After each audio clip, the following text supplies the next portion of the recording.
సుమన్ టీవీలో మీ business promotions కోసం ఈ కింది నెంబర్ను సంప్రదించగలరు.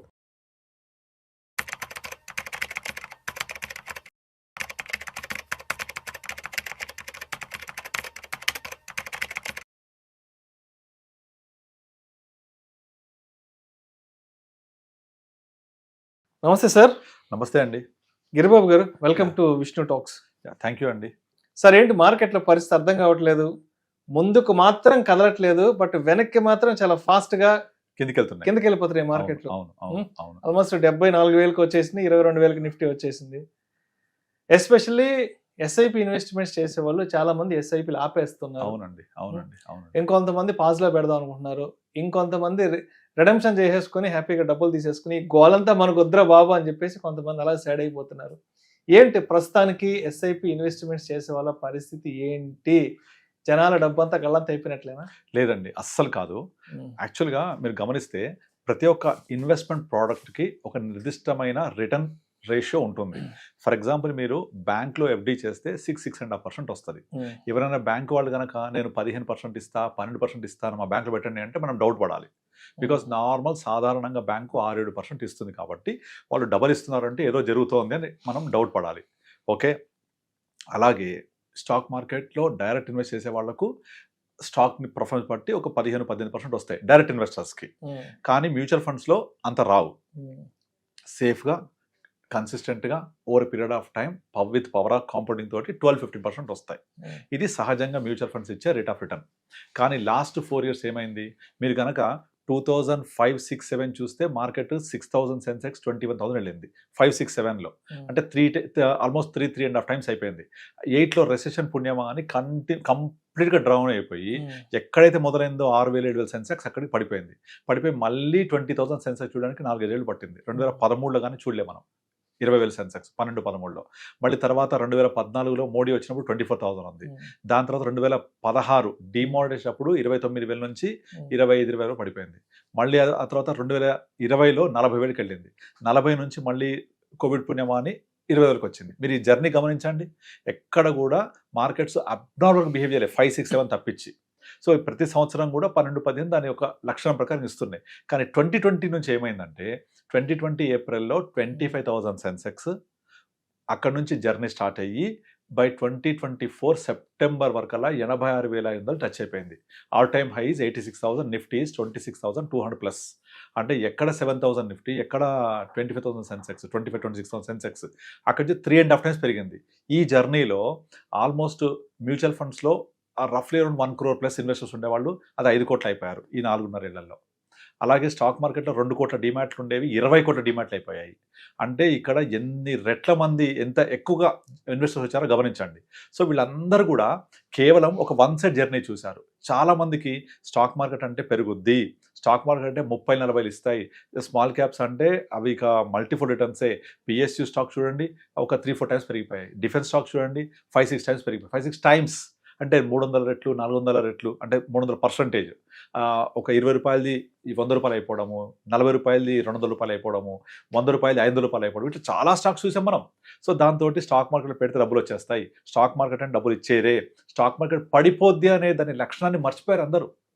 సో ఇప్పుడు జరుగుతోంది చాలా సహజ పరిణామం ఇది. స్టాక్ మార్కెట్ పడుద్ది కూడా, అది మర్చిపోయారు అందరూ. అండ్ ఎంతలాగా వెళ్ళిపోయారంటే నేను కొన్ని కామెంట్స్ చూశాను. ఈ ఐపీఓస్ ఉన్నాయి కదా, ఇక కొంతమంది అయితే ఐపీఓస్ రావడం, అందులో పెట్టడం, పెరగడం, ఫస్ట్ లిస్టింగ్ డే అమ్మేయడం, ఆ డబ్బులు తీసుకోవడం, ఇది నా పాకెట్ మనీ, ఇది నా రెగ్యులర్ ఇన్కమ్, ఇది ఇలా చేస్తూ నేను నా జీవితం గడిపేస్తాను, ఇది నాకు ఎప్పుడు రెగ్యులర్ ఇస్తుంటుందని ఒక భ్రమలోకి వెళ్ళిపోయారు. అంటే వీళ్ళంతా మార్కెట్ ఇలాగే చూసారు సైకిల్. ఈ సైకిల్ చూడలేదు. ఇవి జరుగుతుంది ఇప్పుడు. అది మార్కెట్ అంటేనే సిక్లికల్గా ఉంటుంది. అండ్ ఇప్పుడున్న ఈ ఎవరైతే ఇన్వెస్టర్స్ ఉన్నారో వీళ్ళంతా కోవిడ్ నుంచి వచ్చిన కోవిడ్ బ్యాచ్ అనొచ్చు మనం. మొత్తం కోవిడ్ బ్యాచ్ కదా, వీళ్ళందరూ ఇటే చూశారు. ఇగో ఇప్పుడు ఇట్లా పడుతోంది, దాంతో వాళ్ళకు మార్కెట్ ఇలా పడుతుంది అనే విషయాన్ని మర్చిపోయారు. ఒక సైకిల్ కంప్లీట్ అవ్వనివ్వండి. ఒక సైకిల్ కంప్లీట్ అయ్యి ఒక అప్పు, ఒక డౌన్ ఈజ్ ఈక్వల్ సైకిల్. ఈ సైకిల్ కంప్లీట్ అయితే అప్పుడు తత్వం బోధపడుద్ది, మార్కెట్ పడుద్ది కూడా అని అర్థమవుతుంది. అలా పడకుండా కంటిన్యూస్గా పెరిగితే దాంట్లో స్ట్రెంగ్త్ ఉండదు మార్కెట్లో. ప్లస్ ఏదైనా ఒక రేట్ ఉందనుకోండి, ఒక భూమి రేటో లేకపోతే ఒక వస్తువు రేటో, అది ఎంతకాలం పెరుగుద్ది? ఆ చిన్న సింపుల్ బేసిక్ ఎకనామిక్ సూత్రాన్ని మర్చిపోతున్నారు. అది ఏదైనా సరే పెరుగుట విరుగుట కొరకే, మళ్ళీ విరిగిందంటే మళ్ళీ పెరగాల్సిందే. ఇప్పుడు ఏదైనా ఒక చెడు తర్వాత ఏమైంది, మళ్ళీ మంచి వస్తుంది కదా, ఒక పడిన తర్వాత ఏమైంది, మళ్ళీ పెరుగుద్ది కదా. సో దానికి మనకు కావాల్సిన ఏంటి, కేవలం ఓపికతో ఉండాలి. నేను ఎందుకోసం పెట్టాను, నా పర్పస్ ఏంటి, నా రిక్వైర్మెంట్ ఏంటి, నా గోల్ ఏంటి. నా గోల్ 3 months ఉందా, 6 months ఉందా, ఉంటే ఇక్కడ రావద్దు అసలు. First of all 3 months, 6 months, 1 year ఉంటే mutual fund is not a right product. అలా రావాలని మ్యూచువల్ ఫండ్ డెట్ ఫండ్స్ ఉంటాయి. డెట్ ఫండ్స్ అవి కూడా లో duration, ultra short duration, liquid funds ఉంటాయి, అందులో ఇన్వెస్ట్ చేసుకోవాలి. నేను ఒక 2.5, 3 years ఉంటానంటే ఈక్విటీ సేవింగ్స్ ఫండ్స్ ఉంటాయి, అందులో ఇన్వెస్ట్ చేసుకోవాలి. ఈక్విటీ పోర్షన్ చాలా తక్కువ ఉంటుంది. నేను 3+ ఉంటానంటే బ్యాలెన్స్ అడ్వాంటేజ్ ఫండ్స్ ఉంటాయి. నేను 5 ఉంటాను, 5 years+ ఉంటానంటే లార్జ్ క్యాప్ ఫండ్స్ ఉంటాయి. ఇంకా 7 years+ ఉంటానంటే అప్పుడు లార్జ్ అండ్ మిడ్ క్యాప్. నేను 10 years ఉంటాను, లాంగ్ టర్మ్ ఉంటానంటే అప్పుడు స్మాల్ క్యాప్ 10 years. కానీ అదంతా మర్చిపోయి గూగుల్లో వెతకడము, ఇక పలానా ఫండ్, పేర్లు వద్దు అవసరం లేదు, పలానా ఫండ్ ఇంత ఇచ్చింది, గత 10 years ఇంత, పలానా ఫండ్ ఇంత ఇచ్చింది అని పాస్ట్ పర్ఫార్మెన్స్ చూసేసి ఇన్వెస్ట్ చేసేస్తున్నారు. డెఫినెట్లీ అదంతా ఏమైంది, పడుంది కదా. ఇప్పుడు పడ్డప్పుడు మనం ఒక బిహేవియర్ ఇప్పుడే బయటపడాలి. యాక్చువల్గా మీరు గమనించండి, స్టాక్ మార్కెట్ గత 25 ఏళ్లలో 30 ఏళ్ళు దాని పాటుగా పడుతూ లేస్తూ పోతూనే ఉంటుంది. అక్కడి నుంచి మనమేం చేసాము దాన్ని బట్టే మన రిటర్న్స్ ఉంటాయి. అంటే మీ స్టాక్ మార్కెట్ రిటర్న్స్ అనేవి directly proportional to your behaviour. ఇప్పుడు స్టాక్ మార్కెట్లో అదొక సముద్రం అనుకుంటే అందులో మీరు బిందెతో పోతే బిందెతో డబ్బులు వస్తాయి, చెంబుతో పోతే చెంబుతో డబ్బులు వస్తాయి, లారీ వేసుకుపోతే లారీతో డబ్బులు వస్తాయి. అది ఎంత ఇస్తుందో అంత తీసుకుంటారా, మీకు కావాల్సింది తీసుకుంటారా, డిపెండ్స్ ఆన్ యువర్ బిహేవియర్. అందరు కనుక స్టాక్ మార్కెట్ అర్థం చేసుకుని బిహేవియర్ ఉంటే ఇప్పటికి అందరూ ఇండియాలో కరోడ్పతి ఉండేవాళ్ళు. అందరూ ఎవరు ఎఫ్డీస్ చేసేవాళ్లే కాదు, అందరు డబ్బులు వచ్చేసేటి రావు. మీరు ఇన్వెస్టర్ రిటర్న్, ఇన్వెస్ట్మెంట్ రిటర్న్ ఎప్పుడు ఒకటి ఉండదు. ఒక ఇన్వెస్ట్మెంట్ దాని పాటుగా రిటర్న్స్ ఇస్తూ ఉంటుంది. Investment for example Nippon growth దాదాపు 25 ఏళ్లలో మీకు 30 ఏళ్లలో 10 రూపాయలు 20 రూపాయలు అనేవి 4,000 అయింది అని చూసాం. ఎంతమంది అందులో ఇన్వెస్ట్ చేశారు? Not even finger tips you can count. అంటే ఇన్వెస్ట్మెంట్ రిటర్న్ ఇచ్చింది ఎంత, కానీ ఇన్వెస్టర్ ఎంతే తీసుకుంటాడు. This is a called behaviour gap. So me behaviour పట్టే మీకు రిటర్న్స్ వస్తాయి తప్ప మార్కెట్ పట్టి మాత్రమే కాదు. మార్కెట్ దాని పాటు కదా వెళ్తూ ఉంటుంది, పడుతూ ఉంటుంది. మీరేం దాన్ని అర్థం చేసుకున్నారు, మీ రిక్వైర్మెంట్ ఏంటి, ఆ ప్రకారంగా బిహేవ్ చేయండి, డెఫినెట్లీ వస్తాయి. ఈ బిహేవియర్ అనేది ఒక కస్టమర్ తానుగా అర్థం చేసుకోలేడు. తను కేవలం నేను పెట్టాను తగ్గిపోతున్నాయి ఆలోచిస్తాడు తప్ప నాకేం కావాలి, నాకేం ఇందులో తీసుకోవాలి, మార్కెట్ ఎంత వెళ్తోంది, మన రిక్వైర్మెంట్ ఏంటి, గోల్ ఏంటి, ఇవేవి ఆలోచించాడు. అందుకనే అడ్వైజర్ ద్వారా వెళ్ళండి చెప్తూ ఉంటాం. ఇప్పుడు డైరెక్ట్ ఇన్వెస్ట్ చేస్తే మీకు వచ్చేస్తాయంటే అంత ఈజీగా వస్తే పాటికి అందరూ కరోడ్పతి అయిపోతుండే కదా. అందరూ రూల్ 15 ఫాలో అయిపోయి 15 years 15,000 15% పెడితే ₹1,00,00,000 అయిపోయింది కదా. మన అందరికి ఎందుకు రావట్లేదు?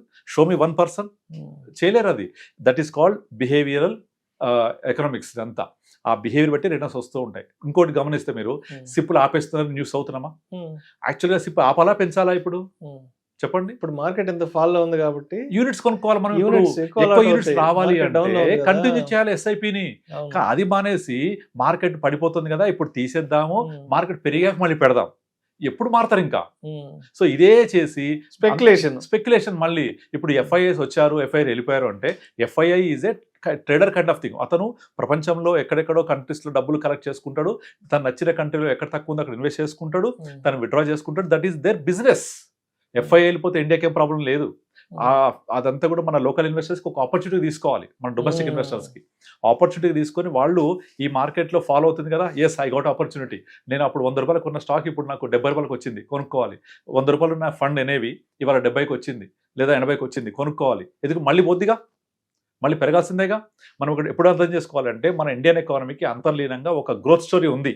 ఇక్కడ నుంచి నెక్స్ట్ 10 ఏళ్లలో ఇండియన్ ఎకానమీ కనీసం $3.5 trillion ఇవాళ నుంచి $10 trillion బై 2047 వరకల్లా we are aiming for more than $50 trillion economy next 25 yearsలో. అంటే ఇక్కడ నుంచి ఎంత గ్రోత్ ఉంది, ఆల్మోస్ట్ 20 times పెరుగుతుంది ఇక్కడ నుంచి. American economy almost $40 trillion size economy, మనం ఎంత? Not even $4 trillion, 1/10 of American economy. అంటే ఎంత గ్రోత్ స్టోరీ ఉంది మనకు. ఆ గ్రోత్ స్టోరీ పార్టిసిపేట్ చేయాలి అంటే ఇప్పుడు తగ్గితేనే కదా మనం కొనుక్కునేది. తగ్గకపోతే ఎలా కొనుక్కుంటాం? పడకుండా మీరు కొనుక్కుంటే మీకు వాల్యూ రాదు. అది లెట్ ఇట్ ఫాల్. ఇంకా ఈ 2025 ఇయర్ మొత్తం పడుతూ ఉంటే I feel very happy because my SIP is buying at low level. I'm accumulating more units. ఇలా నేను యూనిట్స్ అక్యుములేట్ చేస్తూ పోతే నా యూనిట్స్ ఎక్కువ ఉంటే రేపు పొద్దున వాల్యూ పెరిగినప్పుడు నాకు డబ్బులు ఎక్కువ వస్తాయి. అంతేగాని నేను ఇవాళ ₹100 కొన్నాను, ₹105 అయింది, ఓకే నాకు ₹5 వచ్చింది, 5% పెరిగింది, హ్యాపీ. బట్ నెక్స్ట్ ఇన్స్టాల్మెంట్ నేను 105 కొంటా, అది పెరిగింది, మళ్ళీ నెక్స్ట్ ఇన్స్టాల్మెంట్ ఆ పైన కొంటా, నాకు యూనిట్స్ తగ్గిపోవట్లే. సో మనం ఆలోచించాల్సింది accumulation of units. Okay lump sum పెట్టిన వాళ్ళు కూడా మనం లంసం పెట్టా ఎస్ఐపి చేయట్లేదు అంటే తగ్గిపోయినా no worry, nothing to worry, మళ్ళీ అది పెరుగుద్ది, కొంచెం ఒక వొలటాలిటీలో తగ్గింది వాల్యూ. ఇది నోషనల్ లాస్, యాక్చువల్ లాస్ కాదు. పేపర్ మీద మాత్రం కనబడుతోంది.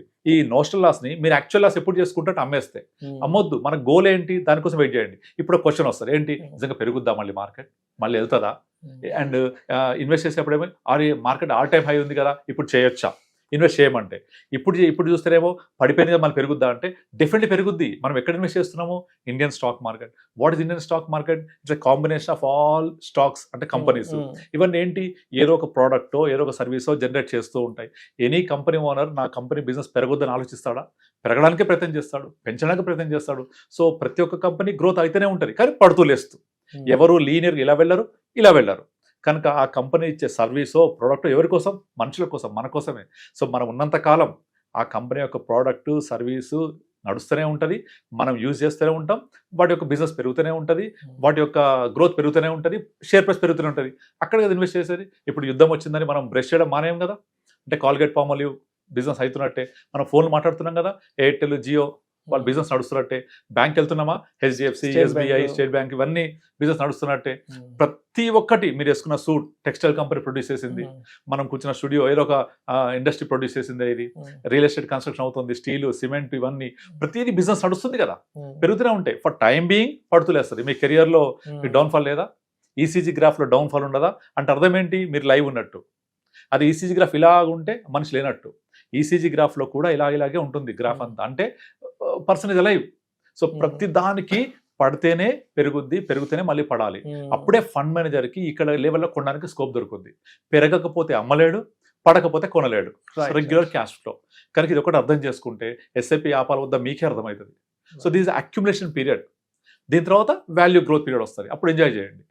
సో ఇది ఒక సైకిల్. మొత్తానికి మార్కెట్లు పడుతున్నాయి కాబట్టి భయపడి పానిక్ అయిపోకుండా దీన్ని ఒక ఆపర్చునిటీగా తీసుకోవాలి. Whether it stocks or mutual fund. Stocks పరంగా చూస్తే మార్కెట్ హైలో ఉన్నప్పుడు 1000 రూపాయలు ఉన్న స్టాక్ ఇవాళ 600కో 700కో దొరికే అవకాశం ఉంది. మ్యూచువల్ ఫండ్ విషయానికి వస్తే మనకి ఇవాళ నెంబర్ ఆఫ్ యూనిట్స్ ఎక్కువ అక్యుములేట్ చేయగలం, ఎక్కువ అలర్ట్ అయ్యే అవకాశం ఉంది.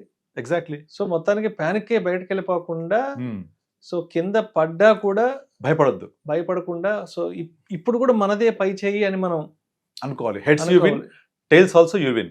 మీకు ఒక పాయింట్ చెప్తాను. ఇప్పుడు చాలా మంది డైరెక్ట్లో చేయండి, డైరెక్ట్లో చేసి మీకు ఇంత ఎక్స్పెన్సెస్ కలిసి వస్తుంది, ₹100 అంటే ఉండదు అది, ఇవన్నీ చెప్తూ ఉంటారా? బట్ ఈ బిహేవియర్ని ఎవరు కంట్రోల్ చేయాలి? మీరు నిజంగా కనుక ఈ ఎక్స్పెన్స్ రేషియోని దృష్టిలో పెట్టుకొని నాకు ఎక్స్పెన్స్ రేషియో ఎక్కువ ఉంటుంది, ₹100 ఎక్కువ డిఫరెన్స్ ఉంటుందని చెప్పి మీరు డైరెక్ట్ చేసుకుంటే, ఈ విషయం మీకు అర్థం కావాలంటే ఎవరు చెప్పాలి? మీ ఫండ్ కరెక్ట్ లెవెల్లో ఉందా లేదా మీకు ఎవరు అర్థం చేసుకోవాలి? ఎవరు చెప్పాలి? మిమ్మల్ని ఎవరు కంట్రోల్ చేయాలి? The role of advisor is not to control the market, to control the behaviour of the investor. మా ఇన్వెస్టర్స్ అందరూ కూడా పానిక్ అవుతుంటారు, వాళ్ళు కూడా అవుతుంటారు, నాకు ఫోన్ చేస్తారు. నేను చెప్తున్నాను ఏమైతుంది, మన ఫండ్స్ చూడండి. ఇంకోటి గమనించాలి, ఇక్కడ ప్రతి ఫండ్ కూడా ఒకేలా బిహేవ్ చేయదు. మార్కెట్ ఎంత పర్సెంట్ పడింది, మన ఫండ్స్ ఎంత పడ్డాయి. మార్కెట్ ఎంత పెరిగింది, మనం ఎంత పెరిగాం. సో మార్కెట్ 22% పడింది కొన్ని కేటగిరీస్, మనం ఎంత పడ్డాం. అది గమనిస్తే మనం మార్కెట్ కంటే తక్కువ పడాలి, పెరిగినప్పుడు ఎక్కువ పెరగాలి. ఇది జరుగుతుందా లేదా, మనం అలాంటి ఫండ్స్ పెట్టామా లేదా, మా అడ్వైజర్ అలాంటి ఫండ్స్ సెలెక్ట్ చేశాడు లేదా, దాన్ని బట్టే రిటర్న్స్ వస్తాయి. దాన్ని బట్టి మనం అర్థం చేసుకొని గోల్ కోసం వెయిట్ చేయాలి. అంతేకాని మార్కెట్ పడింది కదా అని తీసేయొద్దు, పడిపోతుంది కదా అని సిప్ లాపొద్దు. కానీ అనుకోకుండా unfortunately the net SIP rate is negative. SIP rate is net negative వస్తుంది.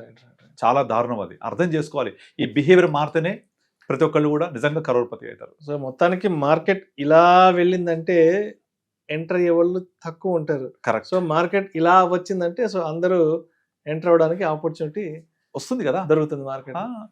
ఏదైనా సరే మీరు ధర తక్కువ కొంటారా, ఎక్కువైతే కొంటారా? అమెజాన్ సేల్ పడింది అంటే అర్థం ఏంటి, ధర తక్కువ ఉంటుంది అని ఇంప్లైడ్ కదా. అందరూ పార్టిసిపేట్ చేయొచ్చు కదా. సో డిస్కౌంట్ లో ఉన్నప్పుడే కదా షాపింగ్ మాల్స్ అంతా కిటకిటలు ఆడుతుంది. ఎగ్జాక్ట్లీ. ఇప్పుడు డిస్కౌంట్ సేల్ నడుస్తుంది మార్కెట్ లో. సో అమెజాన్ సేల్ నడిస్తే అందరూ ఎగబడి కొంటారు కదా.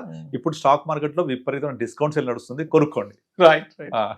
డిస్కౌంట్ సేల్ లో కొనుక్కుంటే మీకు తక్కువ దొరుకుతాయి. పెరిగినప్పుడు వాల్యూ. డిస్కౌంట్స్ అనేది కేవలం జ్యువెలరీ షాప్స్ లేదంటే కాదు, ఇక్కడ కూడా వస్తుంది. అక్కడ కూడా మన శారీ షోరూమ్స్ కాదు, స్టాక్ మార్కెట్ దళాల్ స్ట్రీట్ లో కూడా మనకి డిస్కౌంట్ నడుస్తుంది. ఇప్పుడు మళ్ళీ డిస్కౌంట్ సేల్ అనేది డిస్కౌంట్ సేల్ ఎంతకాలం ఉంటారు, ఎక్కువ కాలం ఉండదు కదా, ఓన్లీ 1 వీక్ 10 days ఉంటుంది. ఇప్పుడు డిస్కౌంట్ సేల్స్ ఎంతకాలం ఉండదు, ఇంకా మళ్ళీ ఇది రికవర్ అయిపోతుంది. మార్కెట్ ఏమంటారు, ఆషాఢ మాసం లాంటిది. ఆషాఢ మాసంలో అన్ని డిస్కౌంట్ సేల్ నడుస్తుంటాయి, కేజీ సేల్ నడుస్తుంటాయి. ఒక్కసారి మన శ్రావణ మాసం మొదలైందంటే మళ్ళీ పైకి వెళ్ళిపోతాయి. సో మార్కెట్ కూడా ఇలాంటి సీజన్ అంటారు. సేల్స్ నడుస్తుంది. నిజంగా దమ్ముండి గట్స్ ఉంటే, మీ గోల్ కనుక ఒక 5 years 10 years ఉంటే, this is the best opportunity. ఆషాఢం వచ్చినప్పుడు శ్రావణంలో కోసం కొనుక్కుంటాం కదా ఇప్పుడే ముందే పెళ్లిల కోసం ధర తక్కువ ఉంటుందని, అలాగే ఇప్పుడు ఆషాఢం సేల్ నడుస్తోంది ఇక్కడ. రైట్.